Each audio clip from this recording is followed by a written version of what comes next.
Welcome dear students chemistry class. इस class में हम वन ऑफ इम्पॉर्टेंट चीज़ पढ़ने जा रहे हैं, that is electromagnetic radiations. Electromagnetic radiations, electromagnetic radiations.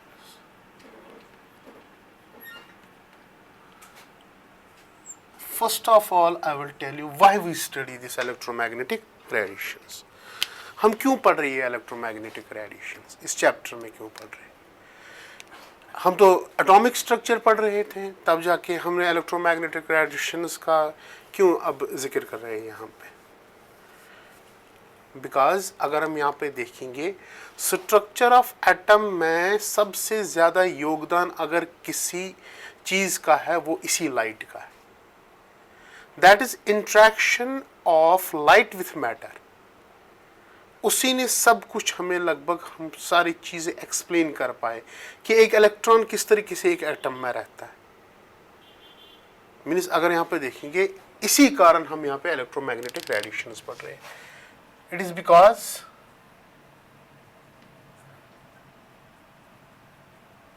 Most of the फिनोमेनन्स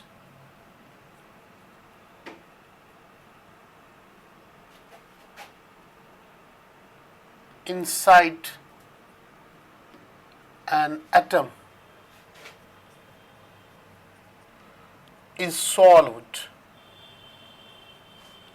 by interaction of light with matter.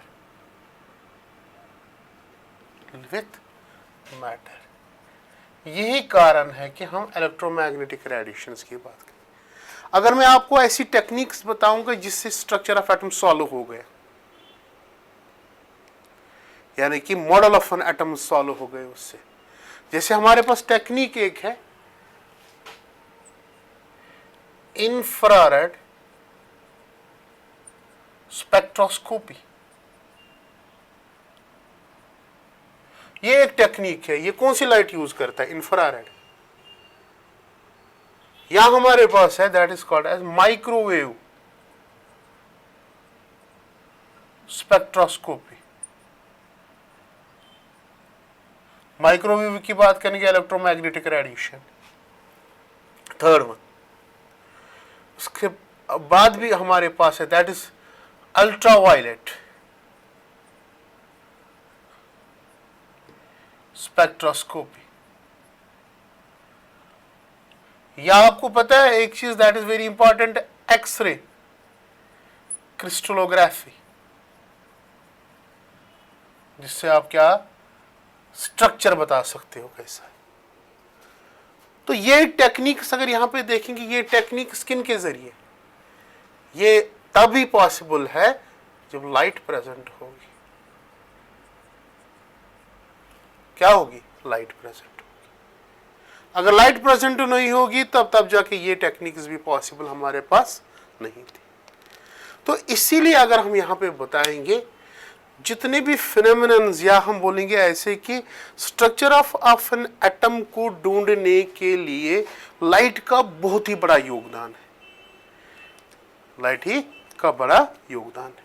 Now coming to the point, अगर यहाँ पे हम देखेंगे इलेक्ट्रोमैग्नेटिक रेडिएशन की मैं बात करूंगा, इलेक्ट्रोमैग्नेटिक रेडिएशन की बात। अगर कोई body, whenever any body have to and fro motion, F-R-O, fro motion, or up and down motion, it generates energy and dissipates in the form of radiation. In the form of radiations. dissipates energy and in the form of radiations. अगर कोई भी body क्या करेगा, up down motion करेगा या to and fro motion करेगा, तब जाके वहां से एनर्जी निकलेगी. क्या निकलेगी? एनर्जी निकलेगी. और उसी एनर्जी क्या निकलती है? इन द फॉर्म ऑफ रेडिएशंस निकलती है. इन द फॉर्म ऑफ रेडिएशंस निकलती है. तब जाके हम अगर देखेंगे इन द फॉर्म ऑफ रेडिएशंस की बात करेंगे और इन द फॉर्म ऑफ वेव्स की बात करेंगे. रेडिएशंस की बात करेंगे और इन द फॉर्म ऑफ वेव्स की बात करेंगे. इन the form of waves. Just like taken a simple example. अगर हम एक पॉन्ड में एक स्टोन को पेल्ट करेंगे, फेंकेंगे, तब जाके सेंटर में अगर हम देखेंगे वो क्या मतलब कि उसके अंदर जाएगी, तब जाके वहां पे उसके पार्टिकल्स को क्या करेगा? मोशन में लाएगा सेंटर में. तब जाके अगर हम देखेंगे वो जो मोशन वहां पे वो अप डाउन हो गई. जब वो अप डाउन हो गई तब से वहां पे हम देखते हैं कि इन द फॉर्म ऑफ वेव्स ऐसे निकल रहे हैं. और वो कहां पे पहुंच जाता है? वो किनारे तक पहुंच जाते हैं. देखो वेव कहां पे, एनर्जी कहां पे आ गई और कहां पहुंच गई. अगर उसकी बात करेंगे that is an wave. That is an wave. Simple disturbance हो गई वहां पे और वही डिस्टर्बेंस क्या हो गई? In the form of wave आ गई. That we called as wave. अब वेव दो प्रकार का हमें यहां पे है. वेव्स दो प्रकार के. एक वो होता है कि जो ट्रांसमिशन के लिए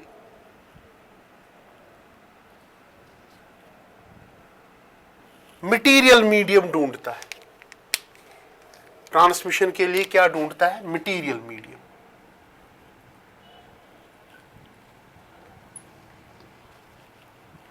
जैसे कि साउंड वेव्स की बात करते हैं, या अगर हम कहेंगे अभी जो मैंने एग्जांपल दी वाटर वेव्स की बात करेंगे, साउंड वेव्स की बात करते हैं. ठीक, दे नीड मटेरियल मीडियम. अगर हम वैक्यूम करेंगे, कहीं पे वैक्यूम कमरा बनाएंगे, अगर कोई वहां पे चिल्लाएगा भी, क्या आप सुन पाओगे वो चीज? कभी भी नहीं, क्योंकि एयर जब तक नहीं होगा तब तक हम सुन नहीं पाएंगे. जब तक एयर नहीं होगा तब तक सुन नहीं पाएंगे.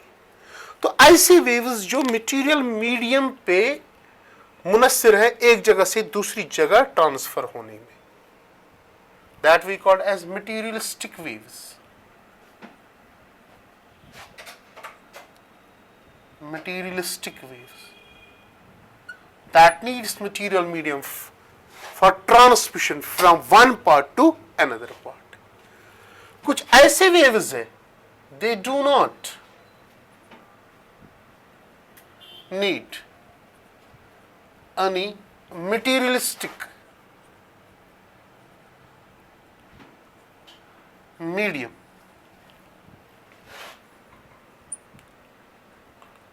to pass from one point to another. इसके लिए मैं एक एग्जांपल आपको दूंगा. सन से अगर हम देखेंगे रोशनी आती है, लाइट आती है. अगर अपने एटमॉस्फेयर को देखेंगे 16, 17, 30 किलोमीटर तक, सेक्स एट द मोस्ट 16 तक होता है. उसके बाद अगर हम देखेंगे नो एटमॉस्फेयर प्रेजेंट, वैक्यूम ही वैक्यूम होता है वहां पे. आपको ना O2 मिलेगा ना CO2 ही मिलेगा. वहां के बाद कुछ भी नहीं मिलेगा. मीन्स अगर वहां पे देखेंगे वो वैक्यूम है, मगर फिर भी लाइट कहां से आती है? 2 लाख करोड़ किलोमीटर सन की अगर हम बात करें, कितना दूर है. वहां से लाइट आके जमीन पे आ जाती है और कोई मटेरियल मीडियम बीच में नहीं. अगर हम लाइट को वेव कहते हैं तब जाके मटेरियल मीडियम चाहिए ना, मगर कोई भी मटेरियल मीडियम जरूरत नहीं है वहां पे. कहते हैं कि ऐसी वेव्स जिनको मटेरियल मीडियम की कोई जरूरत नहीं पड़ती है, कोई भी जरूरत नहीं पड़ती, तब जाके हम उन वेव्स को क्या बोलते हैं? Electromagnetic waves. Electromagnetic waves, that is very important. So they do not need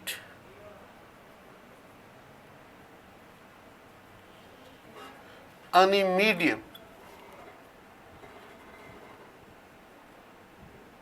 यानी कि any material medium to pass from one place to another place.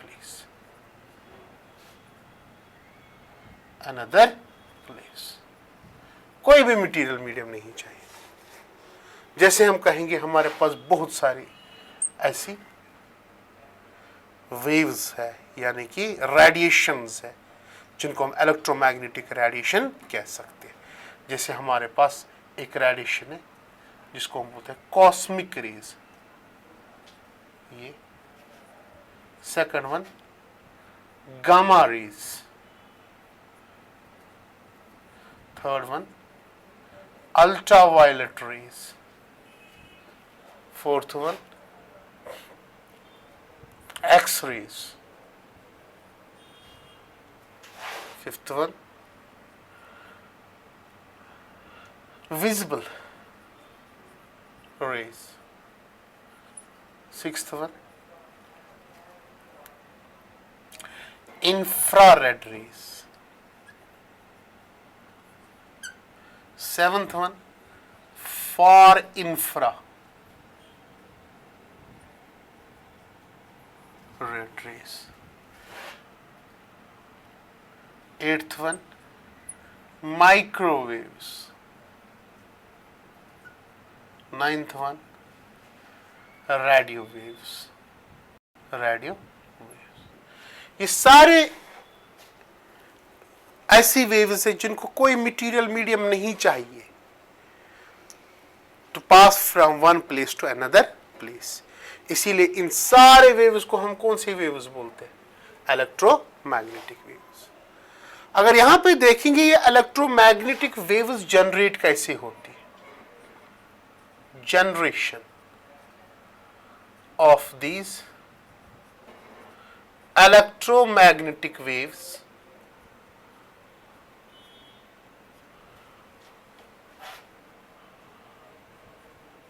occurs due to, याद रखना ये पॉइंट, ये वेरी इंपॉर्टेंट पॉइंट है यहाँ पे कि जनरेट कैसे होती है, ये इलेक्ट्रोमैग्नेटिक वेव्स जनरेट कैसे होती है। और यहाँ पे देखेंगे how these gets generated. First of all याद रखना यहाँ पे, अगर कोई इलेक्ट्रिकल चार्जड पार्टिकल, या अगर हम देखेंगे changing electrical and magnetic field, changing electrical and magnetic field, यानी कि अगर कोई electrical charged particle magnetic field में होगा, या कोई मैग्नेटिक पार्टिकल अगर यहाँ पे इलेक्ट्रिकल फील्ड में होगा, ठीक है ना, तब जाके ये रेज जनरेट हो जाते। क्या हो जाते? ये रेज जनरेट। तो दो तरीके हैं, चेंजिंग इलेक्ट्रिकल फील्ड और changing magnetic field. Changing electrical and changing magnetic field will generate these types of radiations. याद रखना ये बात। Changing electrical or changing magnetic field when associated with each other, they generate electromagnetic radiations. They generate electromagnetic radiations. But one thing I will tell you, very important. Out of these types of rays, I have says cosmic rays, gamma rays, ultraviolet, X-rays, visible rays, infra, far infra, micro or radio waves, ठीक है ना. Out of these types of waves, only one type of wave we can visualize. Rest we can't visualize those. And these are only the visible rays. Visible rays. We can visualize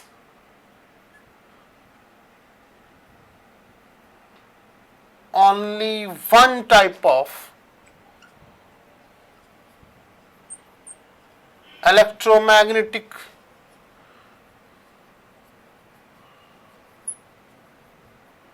radiations, and that is visible, only visible. हम इसको देख सकते हैं visible portion को, visible portion को, बाकी हम किसी को देख नहीं सकते. गामा रेज को नहीं, अल्ट्रावायलेट को नहीं, इंफ्रारेड को नहीं, फार इंफ्रारेड को नहीं, माइक्रोवेव को नहीं, but only one that is visible raise को हम जान सकते हैं. Now I am giving a tabular form here. अब टेबुलर फॉर्म हम दे रहे हैं आपको, that is how wavelength and frequency of these waves, that is cosmic rays, gamma rays, ultraviolet rays, how it changes, कि किसकी frequency ज़्यादा है या किसकी wavelength ज़्यादा है, किसकी कम है, that is all the in the tabular form. Okay, thank you very much.